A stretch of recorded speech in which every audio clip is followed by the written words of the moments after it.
Bine v-am găsit din nou, dragilor! Așa cum v-am promis, astăzi vă aduc rețeta de gogoși pufoase și gustoase, fără drojdie. Rețeta este atât de rapidă și ușor de făcut, încât o să rămână printre favoritele voastre chiar și atunci când veți avea drojdie în casă. Să vedem lista de ingrediente.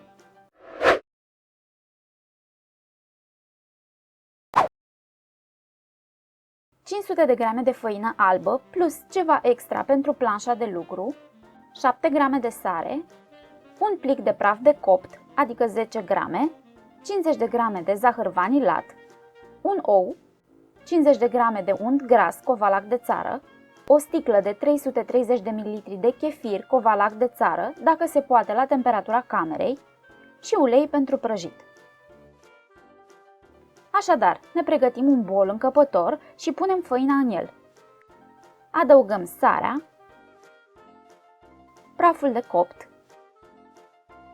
și zahărul vanilat. Dacă dorim să folosim esențe, îl înlocuim cu zahăr normal. Amestecăm totul foarte bine. Trebuie să dispersăm praful de copt cât mai uniform posibil. În mijlocul făinii spargem un ou. Tăiem o bucată de 50 de grame de unt gras covalac de țară și îl punem într-un recipient pretabil pentru încălzire, ca să-l topim. Putem face asta la microunde sau pe aragaz, doar să nu-l înfierbântăm prea tare. Ultimul ingredient, foarte important, este o sticluță de 330 de ml de chefir covalac de țară. Untul și chefirul dau gogoșilor gust și frăgezime. În plus, chefirul, prin aciditatea lui, interacționează cu praful de copt și contribuie la afânarea gogoșilor. După ce amestecăm cu lingura de lemn ca aluatul să prindă formă, îl răsturnăm pe masă. Frământăm doar cât să omogenizăm ingredientele, să zicem 30 de secunde. Aluaturile cu praf de copt în loc de drojdie trebuie frământate cât mai puțin, ca să evităm legarea strânsă a glutenului.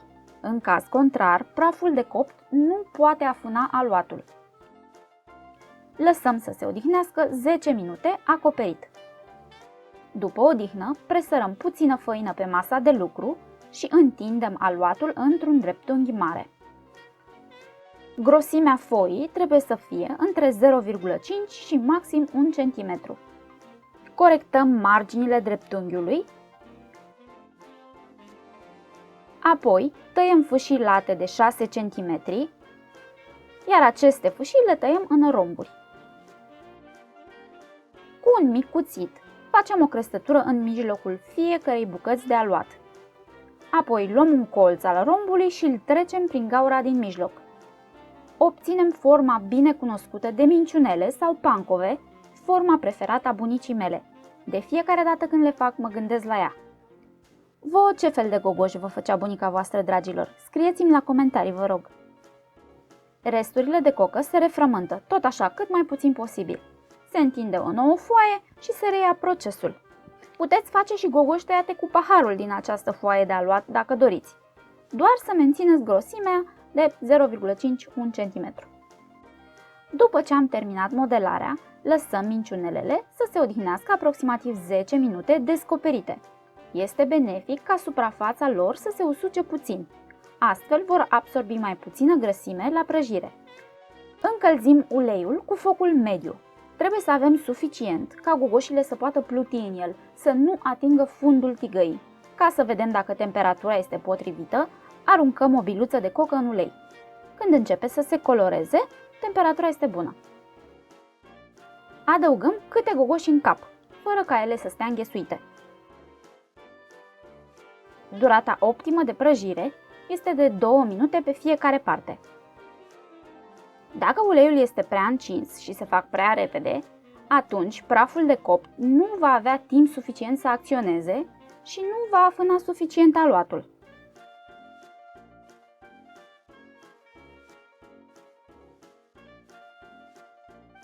Sunt gata. Merg perfect ca și gustare alături de un pahar de chefir. Să vedem cum arată și înăuntru. Să mai rupem încă una ca să fim siguri că sunt pufoase. Asta a fost rețeta de azi, dragilor. Sper că v-am făcut poftă și că o să o încercați. Sănătate multă și numai bine!